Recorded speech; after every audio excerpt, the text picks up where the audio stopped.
কই আমি তো রেডি বাবা, জলদি আসো। আরে আসতে বল, তোর মা জানতে পারলে রেগে যাবে। চল তাড়াতাড়ি যাই, চল চল। আরে কোথায় যাচ্ছেন? এই যে দেখ, পিছন থেকে ডাক দিয়ে ফেলেছে। দাঁড়া একটু বসেই যাই। সারা জীবন মাস্টারিগিরি করলেন, অনেক শিক্ষিত মানুষ, তাও আবার এই কুসংস্কার গুলি ছাড়তে পারলেন না। আরে কুসংস্কার নাকি সেটা তো আমি বলতে পারবো না, কিন্তু মা বলেছে কোথাও যাওয়ার সময় পিছন থেকে কেউ ডাকলে কুমঙ্গল হয়। এই মায়ের কথা একটু মানতে গেলে একটু মনের মধ্যে শান্তি মিলে। হ্যাঁ তাই ঠিক।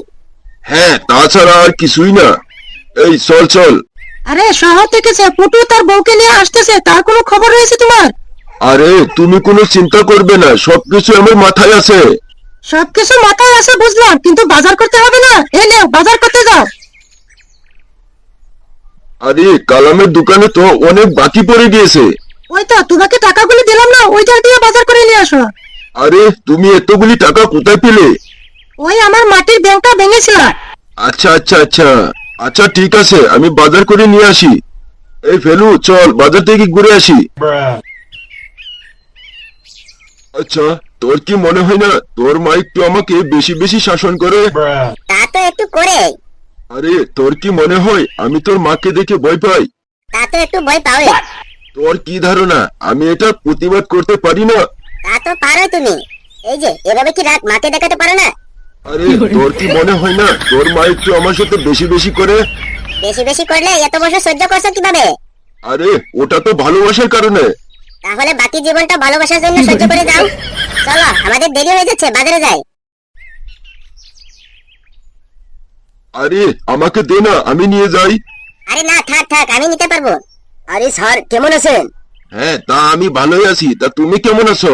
তা স্যার, আপনি এত বাজার সদাই করেছেন, তার কারণটা কি? আরে তা কোনো বিশেষ কারণ নয়। ওই শহর থেকে আমার ছেলে ফুটু তার বউকে নিয়ে আসবে, তো তাই একটু বাজার সদাই করলাম। স্যার, আপনি চাকরি জীবনের সমস্ত টাকাগুলি তো আপনার ছেলেকে দিয়ে দিছেন, আবার আপনার বাড়িটা বন্ধক দিয়ে সেই টাকাগুলি আপনার ছেলেকে দিয়ে দিছেন। স্যার, এটা কি আপনার ছেলে মনে রাখবে? আরে হ্যাঁ, তা তো ঠিকই। দোয়া করবে মেম্বার সাহেব, ছেলেটা যেন ভালো থাকে। আর আমার যেটুকু করার সেটুকু চেষ্টা করব। স্যার, আপনার তো শুধু বাজার সদাই করলে চলবে না, 6 মাস হয়ে গেল কিস্তির টাকাগুলি যে দেওয়া হচ্ছে না, সেটার কথা তো চিন্তা করতে হবে। হ্যাঁ, তা তো বাবা লাগবে। কিছু একটা তো ব্যবস্থা হবে, তুমি কোনো চিন্তা করবে না। দেখেন, যদি দিতে পারেন তাহলে তো ভালোই, আর না দিতে পারলে তো আমার অন্য কিছু ভাবাই লাগবে। আচ্ছা ঠিক আছে, আমি দেখব। বেশি কথা বলে। আরে কোথায় গেলে তুমি? এই নাও বাজারগুলি রাখো। কি হলো তোমার, এভাবে মন খারাপ করে বসে আছো কেন? ফুটু ফোন করেছিল, ও তাই নাকি, তা কি বলেছে? বলেছে ওরা নাকি আসবে না, ওর বউ নাকি গ্রামের গরম সহ্য করতে পারে না। ঠিকই তো বলেছে, ওরা গরম কেমনে সহ্য করবে? আরে আমি গ্রামে থাকি, আমারই গরম সহ্য হয় না, ওদের কেমনে হবে? ফেলু তুই কি বলিস? ওই আমার তো গরম লাগে না, আমার তো ঠিকই লাগে। ওই গাছতলে গিয়ে বসলে যে বাতাস দেয় ওটাতে তো শরীর ঠান্ডা হয়ে যায়। গাদা কথাকার, তোর মাথায় কি কোনো বুদ্ধি টুদ্ধি হবে না নাকি?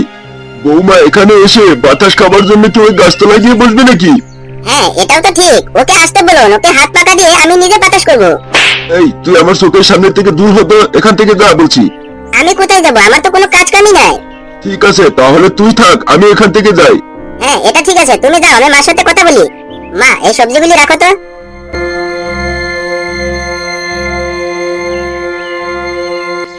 বাড়িটা পর্যন্ত বন্ধক দিয়ে ছেলেটাকে ব্যবসায় টাকা দিয়েছেন, এখন তো আমাদেরই চলা দায় হয়ে গেছে।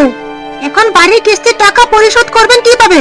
ছেলেটা তো 6-7 মাস ধরে কোনো টাকাই বাড়িতে পাঠাচ্ছে না। আরে ও টাকা দিবে কোথা থেকে? ও শহরে থাকে, ওর নিজের একটা খরচ আছে না? ভারী ভাড়া বাজার করছে, ওইগুলিতে কি টাকা লাগে না? আরো কত নানান কিছুর খরচ রয়েছে, ও টাকা দিবে কোথা থেকে? আরো খরচ রয়েছে, শালা শাশুমা ওখানে পড়ে রয়েছে। থাকলে আবার অসুবিধা কি? আরেকজন থাকে তো। আর কি আবার? ওর শালি। তুই এটা জানলি কি করে? আমি জানবো না তো কে জানবে, এটা তো আমারই জানার কথা। ফাজিল একটা ছেলে, শুনেছো কি বলছে? এত খরচ করলে আমাদেরকে টাকা দিবে কোথা থেকে? আপনার কাছে তো এখন টাকা নাই। আরে তুমি এটা নিয়ে কেন চিন্তা করছো? আমি তো আছি, তুমি নিশ্চিন্তায় থাকো। তুমি ঘুমিয়ে পড়ো, এটা নিয়ে এত চিন্তা করবে না। আরে আমার ছেলে, ও যদি ব্যবসায় একবার দাঁড়িয়ে যেতে পারে, পুরা গ্রামে কিনে ফেলবো। আরে আগে খেয়ে পরে বেঁচে থাকো। আরে তোমার সব সময় বেশি বেশি কথা বলো। তুমি এইসব বাদ দাও তো, ঘুমাও, এখন ঘুমাও, নিশ্চিন্তে ঘুমাও, কোনো চিন্তা করবে না। এই ফেলু, তুইও ঘুমিয়ে পড়। ঠিক আছে বাবা।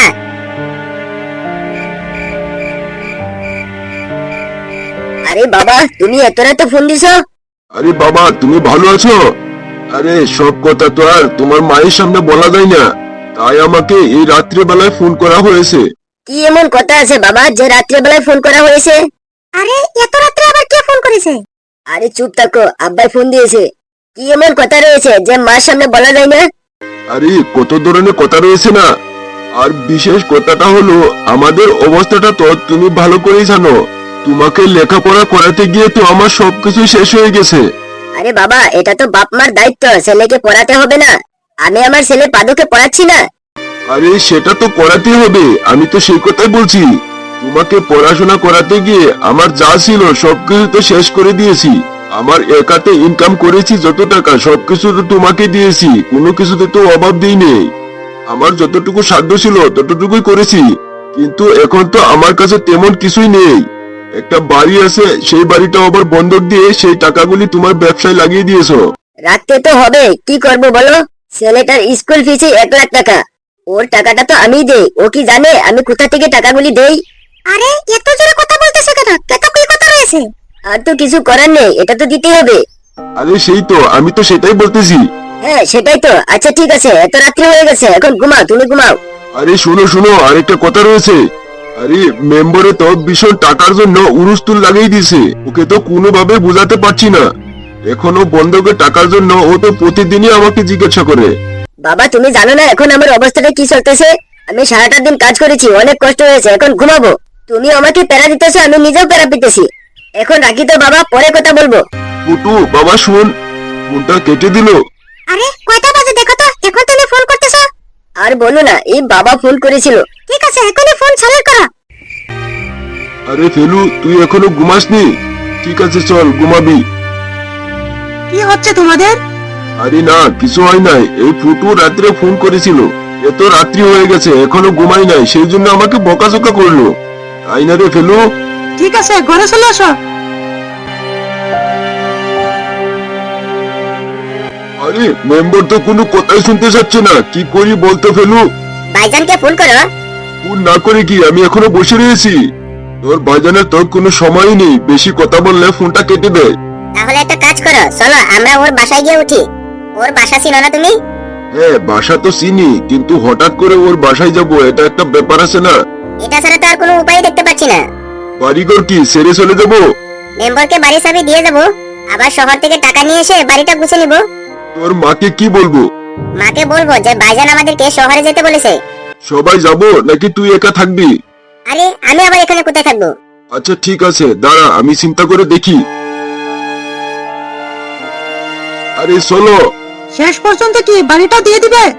আরে বাড়ি দিয়ে কি হবে, ছেলে হচ্ছে আমাদের আসল। পৃথিবীতে এর থেকে আরো বড় সম্পদ তো আর নাই। কালকে রাত্রে ফোনে কথা হচ্ছে আমার সাথে, আমাদেরকে বলছে শহরে চলে যেতে, চলো। বাপ দাদার বিটা। আরে মহা মুশকিল, বিটা দিয়ে কি পানি খাবা নাকি? বিটা দিয়ে কি হবে? হ্যাঁ, এখন থেকে আর আলাদা থাকবো না। এখন থেকে ছেলে ছেলের বোন নাতিপুতি নিয়ে একসাথে থাকবো, আলাদা আর থাকা হবে না। চলো চলো যাই, চলো, আসো আসো আসো।